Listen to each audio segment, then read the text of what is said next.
অসাধারণ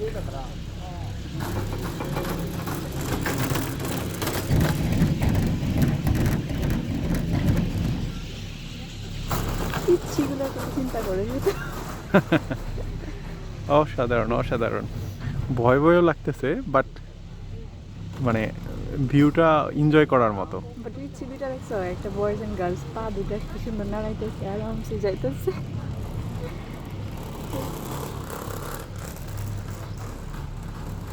অসাধারণ অসাধারণ। গাছগুলো দেখো, আর আমরা পাহাড় থেকে কত উপরে আছি সেটা বোঝার জন্যই যে নিচের দিকে তাকাইতে হবে। আর গাছগুলা এক একটা বিরাট বড় বড়, একদম সোজা, একদম সোজা। এবং আমরা মোটামুটি বাংলাদেশের অ্যারাউন্ড 20 তলা একটা বিল্ডিংয়ের সমান উপরে, 20 তলা না হইলেও প্রায় 15 তলা বিল্ডিংয়ের সমান উপরে আমরা। এবং গাছগুলো, এই গাছগুলো এত বড় বড়, চিকন করে জাস্ট লম্বা উপরের দিকে উঠে গেছে, চিকন করে লম্বা, একদম সোজা।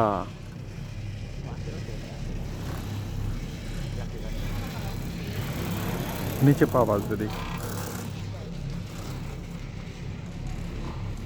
দিস ইজ রিয়েলি অসাম, যেটা আসলে এনজয় করার মতো। আমরা এখনো অনেক উপরে যাব। এটা নর্মালি হেঁটে ওঠা যায়, বাট হেঁটে উঠতে গেলে 1.5 ঘন্টার মতো সময় লাগে। সো আমরা কেবল কার নিয়েছি, যাতে করে 50% হচ্ছে কেবল কার আমাদেরকে উপরে উঠে দিবে, আর বাকি 50% আমরা হেঁটে উঠবো।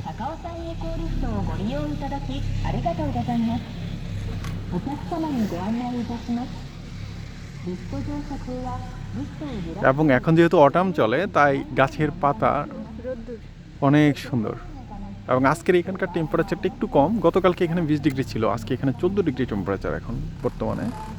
সো যে কারণে যথেষ্টই ঠান্ডা, বাট মাঝে মাঝে একটু একটু রৌদ্র পড়তেছে, সেটা আসলে ভালো লাগতেছে। স্টিল আমরা উপরে যাচ্ছি। অ্যারাউন্ড 6 মিনিটের রাইড এটা। সো 4 মিনিটের মতো চলে আসছি অলরেডি। আর হয়তো 1-2 মিনিটের ভিতরে আমরা হচ্ছে টপ, এই রাইডের টপে পৌঁছে যাব। তো এরপরে আমরা হাঁটতে শুরু করব আরো উপরের দিকে। তখন হচ্ছে আরও উপরে। আর মাউন্ট তাকা হচ্ছে মোটামুটি যারা প্রথমবারে পাহাড়ে আসে তাদের জন্য ফ্রেন্ডলি, খুব টপ হাইক নাই। ওকে, এখন সামনে আমাদের ছবি তুলবে, সো আমরা ছবি তুলবো। Bye bye, see you.